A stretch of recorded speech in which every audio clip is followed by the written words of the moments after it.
आज अपन जितने अमेंडमेंट्स थे मई 23 के, जिसको काफी टाइम से रोक के भी रख दिया था मैं, बट आज अपन उसको पूरे का पूरा कवर कर लेंगे। ठीक है। तो जितने अमेंडमेंट्स है उसमें से ऑलरेडी मोस्टली अपन अमेंडमेंट कवर कर चुके हैं, except for peer review and एक ऑडिट ऑफ एनबीएफसी का।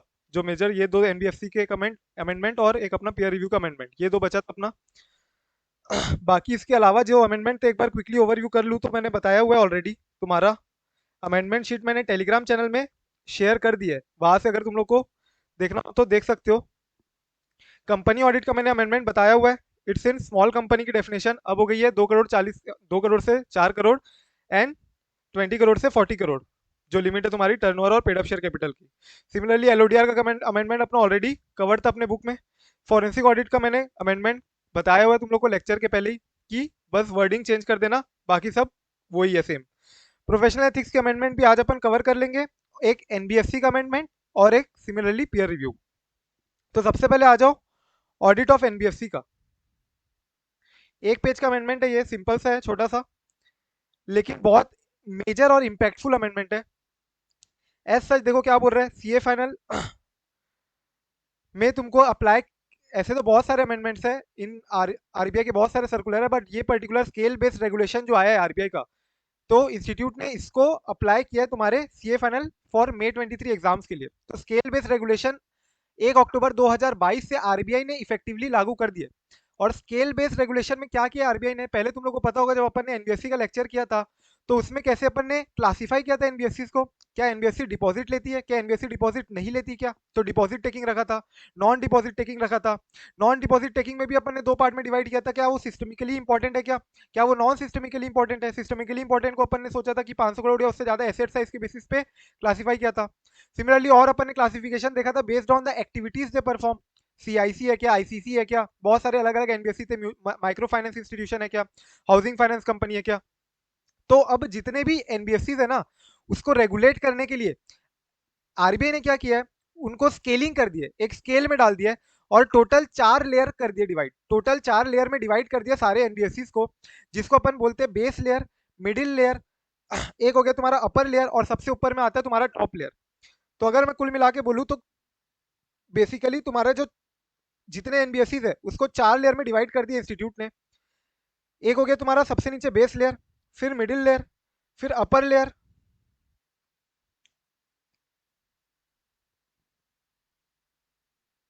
फिर अपर लेयर हो गया तुम्हारा, और सबसे ऊपर में आ गया तुम्हारा कौन से टॉप लेयर। तो बेस लेयर में सारे बेसिक एनबीएफसी जो है, छोटे एनबीएफसी, जो कि समझ के चलो, मान के चलो कौन छोटे होंगे एनबीएफसी, जो कि पहली बात तो नॉन डिपॉजिट टेकिंग हो। नॉन डिपॉजिट टेकिंग वाले एनबीएफसी जनरली अपन ने देखा क्या, वो डिपॉजिट एक्सेप्ट नहीं कर सकते, तो जनरली उनको रेगुलेशन की उतनी ज्यादा रिक्वायरमेंट ऑफकोर्स है, of course they are dealing with money, but still they will be regulated less as compare to above 3 layers. Similarly अपना जो मिडिल लेयर है उसमें सबसे पहले अगर मैं क्राइटेरिया वाइज बताऊं तो डिपॉजिट टेकिंग आएंगे। डिपॉजिट टेकिंग के अलावा नॉन डिपॉजिट टेकिंग भी आएंगे, लेकिन बड़े बड़े एनबीएफसी, जो नॉन डिपॉजिट वाले बड़े वाले एनबीएफसी, जैसे अपन ने देखा था वहां पे एसेट साइज के बेसिस में 500 करोड़ से ज्यादा वाले को सिस्टमिकली इंपॉर्टेंट बोल दिया था। सिमिलरली यहाँ पे इन्होंने क्या किया है, 1000 करोड़ के ऊपर वाले नॉन डिपॉजिट टेकिंग एनबीएफसी उसको एमएल में डाल दिए, डेट इज मिडिल लेयर में डाल दिए। सिमिलरली और थोड़े थोड़े जो NBFC based on their activity, उनको भी यहाँ पे और यहाँ पे क्लासिफाई कर दिए। अपर लेयर, अपर लेयर में कौन से एनबीएफसी आएंगे, अपर लेयर में एनबीएफसी आएंगे तुम्हारे टॉप 10 एनबीएफसी, इंडिया के टॉप 10 एनबीएफसी जो है, based on what, based on their of course market capitalisation या जैसा भी। तो अपर लेयर में कौन से एनबीएफसी आएंगे, टॉप 10 एनबीएफसी ऑफ इंडिया। और टॉप लेयर में कौन से एनबीएफसी आएंगे, जिसमें अपर लेयर में जो टॉप 10 एनबीएफसी है, और जहां पे गवर्नमेंट या आरबीआई को लग रहा है कि भैया हमको अब इनकी इंक्रीज करने, मॉनिटरिंग इंक्रीज करनी है, तो हमको अब यूएल से टीएल में डालना है। मतलब यूएल में जितने टॉप 10 एनबीएफसी है उसी में से कोई एक अगर जाएगा तो जाएगा टीएल में। अभी इनफैक्ट इन अभी का अगर मैं देखूं एज ऑफ नाउ, तो कोई भी टॉप लेयर में कोई एनबीएफसी कैटेगराइज नहीं है। तो सबके सब टॉप 10 एनबीएफसी यूएल में, उसके अलावा एमएल और बीएल का अपन को पढ़ना है। चार क्लासिफिकेशन कर दिए आरबीआई ने। तो अब से जो डिपॉजिट टेकिंग एनबीएफसी है, नॉन डिपॉजिट टेकिंग एनबीएफसी है, एनडीएसआई जो अपन देखते थे, non deposit systemically important NBFC, ये सब एनबीएफसी को अपन से अब से क्या बोलेंगे, एनबीएफसी बीएल, या फिर एनबीएफसी एमएल, या एनबीएफसी यूएल, या NBFC TL, based on as the case में भी जहां पे भी वो क्लासीफाई हो रहा है। क्लियर। तो देखो यहाँ पे क्या दिया, स्केल बेस्ड रेगुलेशन में इफेक्टिव हुए 1 अप्रैल 2022 से RBI has revise different facets of existing NBFC and they have divided into 4 layers that are defined based on their size, based on their activity and based on their perceived riskiness. तो कितनी ज्यादा risk है, risk NBFC में वो ज्यादा ऊपर layer में आएगा और रिस्क कम है तो नीचे आएगा। Similarly based on the size जैसे मैंने बताया, बेस लेयर में कौन आएगा, नॉन डिपॉजिट टेकिंग एनबीएफसी जो कि 1,000 करोड़ से जिनका लेस है, asset size is less than 1,000 crore. लेकिन मिडिल लेयर में कौन आ जाएंगे, नॉन डिपॉजिट टेकिंग एनबीएफसी जिनका एसेट साइज है मोर देन 1,000 करोड़। तो साइज के बेसिस में, एक्टिविटी के बेसिस में देखो ये सारे एनबीएफसी एक्टिविटी के बेसिस में क्लासीफाई किए गए, a a P to P NOFHC. Similarly जो पब्लिक फंड अवेल ही नहीं करते हैं, तो ये सारे के सारे अपन को एनबीएफसी को देखने, थोड़ा सा अपन डिटेल में देख लेंगे एक बार, ताकि दिमाग में एक बार बैठ जाए, ताकि अपन भूले ना। तो ये अपन को 4 बस लेयर्स याद करने की, कौन से लेयर में कौन सी एनबीएफसी आ रही है। तो स्टार्ट अपन बेस लेयर से। सबसे पहला है बेस लेयर, मैंने बता दिया कौन सा है सबसे पहली एनबीएफसी, तो ND, NBFC non deposit taking NBFC जिसकी एसेट साइज है less 1,000 crore, below 1,000 crore asset size है अगर तुम्हारा।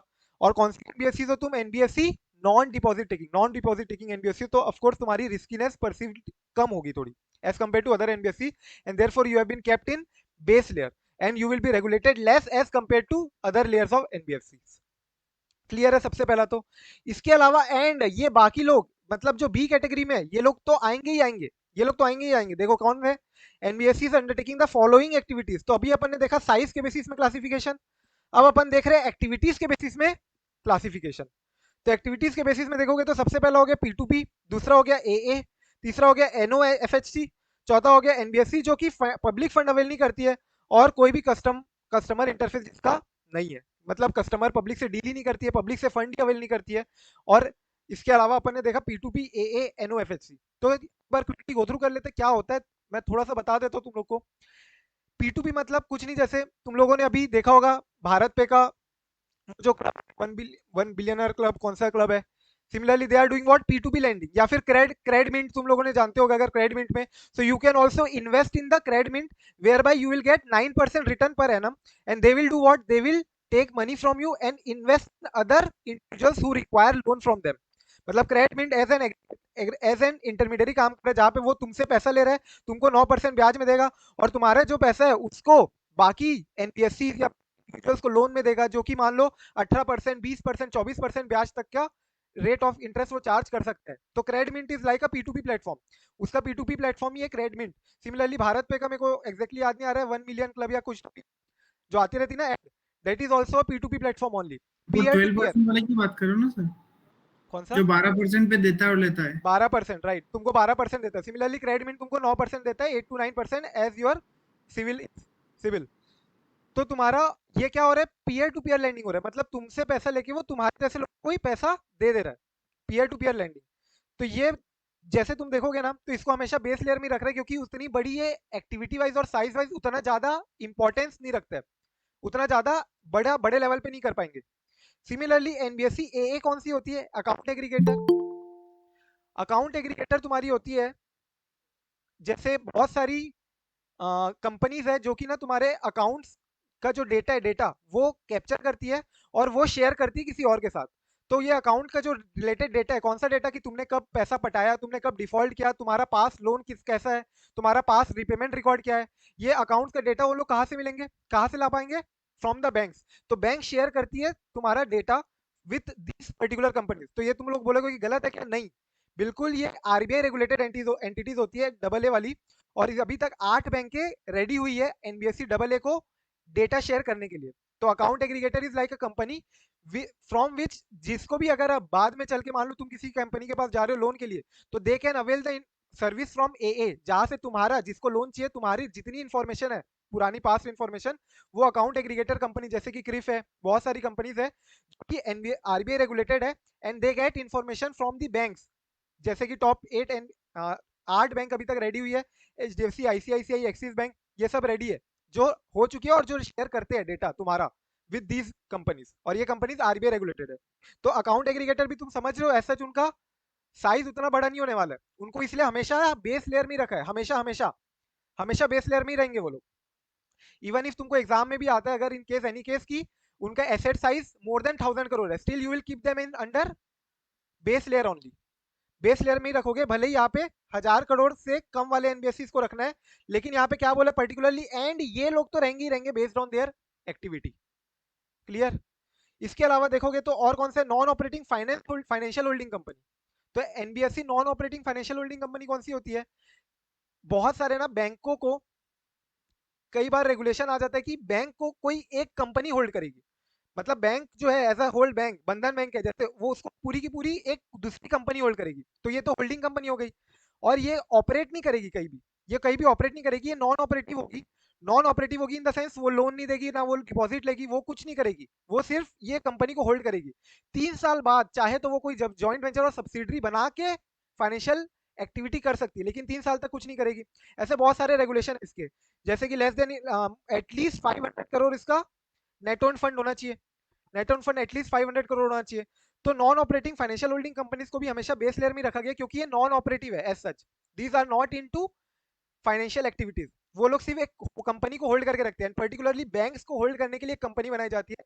तो बैंक को, जैसे बंधन बैंक को तुम देखोगे तो एक non operative financial holding company ने होल्ड किया हुआ है, जहां पे मेजर एनओएफएचसी का होल्डिंग किसके पास होगी? प्रमोटर के पास होगी। और एनओएफएचसी तुम्हारा होल्ड करेगी किसको? बैंक को या अदर फाइनेंशियल इंस्टीट्यूशन को। तो ये भी तुम्हारी जो कंपनी है नॉन ऑपरेटिव है एज सच, इसलिए इसको भी कहा रखा गया है बेस लेयर में, ज्यादा रेगुलेशन करने की जरूरत इस पे नहीं है। एंड लास्टली तुम्हारा हो गया जो पब्लिक से डील नहीं करती है, कस्टमर इंटरफेस नहीं है और पब्लिक फंड्स है। तो लॉजिकली समझ में आ रहा है चारों को क्यों अपन ने बेस, लॉजिकली अपन, मैंने तुम लोग को इसलिए बताया एक्टिविटी ताकि तुम लोग याद रहे कौन सा बेस लेयर में आएगा ही आएगा। ये अपना कौन कौन सा हो गया? Non operative financial holding company, public fund जो एक्सेस नहीं करती है, और तुम्हारा ए अकाउंट एग्रीगेटर हो गया, और पी हो गया। ये हमेशा कहा है नीचे, सबसे नीचे बेस लेयर। सेकंड देखोगे तो अब मिडिल लेयर में आ जाओ, NBFC middle layer. Middle layer shell consist of कौन कौन? ऑलरेडी बताया तुम्हारा, सारे डिपॉजिट टेकिंग एनबीएफसी जो डिपॉजिट एक्सेप्ट कर सकते हैं वो तो आएंगे ही आएंगे मिडिल लेयर में, या तो फिर अपर लेयर में। अपर लेयर में कौन आएंगे? मैंने बताया टॉप 10 एनबीएफसी। तो अगर जो डिपॉजिट टेकिंग एनबीएफसी है अगर वो टॉप 10 में आती है तो वो कहा जाएगी अपर लेयर में। और तुम्हारे मिडिल लेयर में कौन से आएंगे? Deposit taking NBFC, non deposit taking NBFC लेकिन जिसका एसेट साइज 1000 करोड़ या उससे ज्यादा है, एनबीएफसी जिसका 1000 करोड़ या उससे ज्यादा एसेट साइज है, वो भी इधर आएंगे। और तीसरा based on their activity, based on their activity में कौन कौन आएंगे? तुम्हारे स्टैंड अलोन प्राइमरी डीलर से सबसे पहला। तो ये क्या करते हैं? ये सारे एनबीएफसी क्या होते हैं? प्राइमरी डीलर्स आर लाइक, कई बार ना गवर्नमेंट इशू करती है तुम्हारा जो ट्रेजरी मार्केट है, तो तुम लोगों को पता होगा बॉन्ड मार्केट उतना ऐसा अपने इंडिया में डेवलप नहीं है as compare to stock market. तो जो ट्रेजरी मार्केट है, आरबीआई की सिक्योरिटीज होती है, गवर्नमेंट की जितनी भी सिक्योरिटीज है वो कौन इशू करती है? हमेशा आरबीआई। आरबीआई गवर्नमेंट के बिहाफ में सारी सिक्योरिटीज गवर्नमेंट की इशू करेगी, बट ऐसा उतना मार्केट ही नहीं है जहां पे इंडिविजुअली उसको सब्सक्राइब कर ले सबके सब। इसलिए एक्टिविटीज होती है स्टैंड अलोन प्राइमरी डीलर्स या फिर प्राइमरी डीलर्स। प्राइमरी डीलर्स कौन हो गए? मेनली बैंक्स हो, जैसे कि तुम्हारा सिटी बैंक है, जेपी मॉर्गन चेज है, एचएसबीसी है, स्टेट बैंक ऑफ इंडिया है, सब मोस्टली बैंक्स, बहुत सारे बाहर के भी बैंक्स प्राइमरी डीलर्स तो है। लेकिन जो बैंक नहीं है लेकिन सिर्फ डीलर है उसको अपन क्या बोलते हैं? Stand alone primary dealer. अभी जैसे सिटी बैंक का इंडिया में बैंकिंग डिवीजन उसने बंद कर दिया, मैंने बताया था, बेच दिया एक्सिस बैंक को, तो अब वो भी हो सकता है अब एसपीडी में शिफ्ट हो गया, स्टैंड अलोन प्राइमरी डीलर बनेगा। तुम्हारा स्टैंड अलोन प्राइमरी डीलर एक एचएसबीसी है।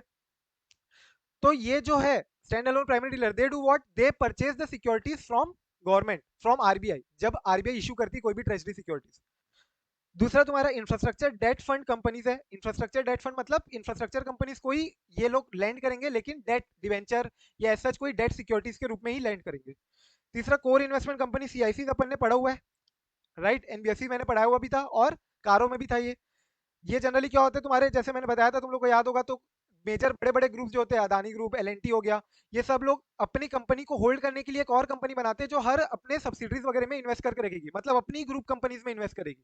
तो अपने अदानी ग्रुप ही एक पूरी की पूरी वो बना देगी, रिलायंस अपना ग्रुप के लिए एक सीआईसी बना देगी, जहाँ पे मेजर रिलायंस की कंपनीज की होल्डिंग फिर सीआईसी के पास होगी।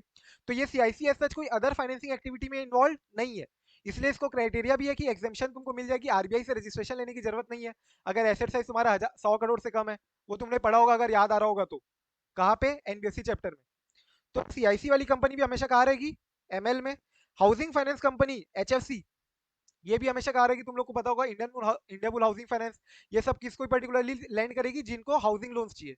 एंड लास्टली तुम्हारा इंफ्रास्ट्रक्चर फाइनेंस कंपनी, मतलब पर्टिकुलरली इंफ्रास्ट्रक्चर रियल एस्टेट वगैरह के लिए तुम्हारा जो एनबीएफसी देगी तुमको वो तुम्हारी इंफ्रास्ट्रक्चर फाइनेंस कंपनी हो गई। तो ये 5 कंपनी अब तुमको याद रखना कहाँ पे रहेगी हमेशा, मिडिल लेयर में। तो बेसिकली अगर तुमको ये याद हो जाए कौन से, ये 4, तो ये 4 याद रखना, ये हमेशा कहाँ आएंगे, बेस लेयर में। इसके अलावा ये लोग आएंगे हमेशा कहाँ पे, मिडिल लेयर या फिर अपर लेयर, अगर वो लोग टॉप 10 एनबीएफसीज में आ रहे हैं। टॉप 10 एनबीएफसीज में कौन आएंगे, like Tata capital financial services है, बजाज फाइनेंस लिमिटेड है, तो ये सब टॉप 10 एनबीएफसीज में आएंगे। तो ये लोग अब कहाँ आएंगे, अपर लेयर में। Even if they following this criteria then also they can be under upper layer, ये अपन नीचे देखेंगे। लेकिन ये जो है, ये पर्टिकुलरली ये चार का लिए लिखा हुआ भी, आरबीआई ने क्लैरिफाई भी करके रखा है पर्टिकुलरली क्या, कि हमेशा हमेशा ये लोग बेस लेयर में आएंगे। अभी देखो आ जाओ अपर लेयर में। अपर लेयर क्या बोलते हैं, upper layer shall comprise of those NBFCs which are specifically identified by the RBI as warranting enhanced regulatory requirement based on set of parameters and scoring methodology as provided in the appendix। तुम्हारे circular appendix में जैसा scoring methodology है वैसा वैसा score करके तुमको बोला जाएगा। एंड देयरफॉर यहाँ पे दिया हुआ भी है, top 10 eligible NBFCs in terms of their asset size shall always reside in the upper layer irrespective of any other factor. चाहे कुछ भी हो जाए, टॉप 10 में आ रहे हो तुम तो यहाँ पे आओगे ही आओगे यूएल में। इसके अलावा लास्ट है तुम्हारा टॉप 10 टॉप लेयर में। टॉप लेयर में मैंने बताया क्या है, अभी खाली है। कौन आएगा टॉप लेयर में, मिड तुम्हारे अपर लेयर से जो एनबीएफसी जो गवर्नमेंट को लग रही है कि इंक्रीज एनहांस रेगुलेशन की रिक्वायरमेंट है, और तो उसको तुम मिड अपर लेयर से टॉप लेयर में ट्रांसफर कर दोगे। एंड देखो लास्ट में एक पैराग्राफ इंपॉर्टेंट, ये क्या लिखा है, categorisation of NBFC carrying out specific activity में। एक्टिविटी बेस्ड रेगुलेशन में अगर अपन देखें तो मैंने क्या बताया, P2B, AA, NOFSC, NBFC without public fund, ये हमेशा कहाँ पे आएगी, बेस लेयर में। Similarly deposit taking, CIC, infrastructure finance company, housing finance company, ये या तो मिडिल लेयर या फिर upper layer, as the case में भी, एज द केस में भी वहां दोनों में से कोई एक आएगी। सिमिलरली एसपीडी और IDF NBFC will always remain in middle layer, ये याद रखना पड़ेगा तुमको। प्राइमरी डीलर वाला जो था एसपीडी, जैसे मैंने बताया ना, एचएसबीसी हो गया, सिटी बैंक जो बैंकिंग नहीं है लेकिन स्टैंड अलोन प्राइमरी डीलर्स है, या फिर IDF infrastructure debt fund, infrastructure debt finance companies जो है, एसपीडी और आईडीएफ एनबीएफसी, ये हमेशा हमेशा कहा आएगी, मिडिल लेयर में। अगर मैं इसको मार्क करने जाऊं तो यहाँ पे ये दोनों को मार्क कर सकते हो तुम। एक हो गया तुम्हारा एसपीडी और एक हो गया तुम्हारा इंफ्रास्ट्रक्चर डेट फंड कंपनी, ये हमेशा दोनों कहाँ पे आएगी, मिडिल लेयर में ही आएगी। और ये या तो मिडिल लेयर या फिर अपर लेयर।